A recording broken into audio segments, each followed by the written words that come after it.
नमस्कार, मैं हूं ललिता चक्रधारी और आप देख रहे हैं देश और दुनिया के बाजार पर न्यूज प्लस 21 का एक्सक्लूसिव बुलेटिन बाजार हलचल। शुरुआती कारोबार में सेंसेक्स में 300 से भी ज्यादा गिरावट, निफ्टी भी कमजोर। वित्त वर्ष 2020-21 के लिए अब तक 3 करोड़ से अधिक आयकर रिटर्न दाखिल, वित्त मंत्रालय ने किया खुलासा। बिटकॉइन में हल्की गिरावट, एथेरियम में भी आई तेजी। सोना 922 रुपए हुआ सस्ता, चांदी में 2769 रुपए की गिरावट।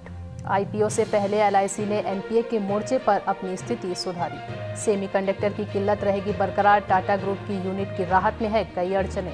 गोदरेज प्रॉपर्टीज कनॉट प्लेस में टीडीआई के साथ बनाएगी लग्जरी आवासीय परियोजना।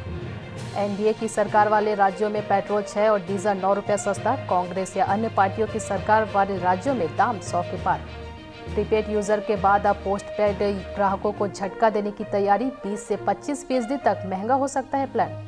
टाटा ग्रुप एयर इंडिया के लिए तैयार कर रहा है 100 दिन का प्लान, सेवाओं को बेहतर बनाना है मकसद। ऐसे ही तमाम जानकारी से लगातार अपडेट रहने के लिए हमारे चैनल को लाइक और सब्सक्राइब करना ना भूलिए और नोटिफिकेशन के लिए बेल आइकन को जरूर दबाएं।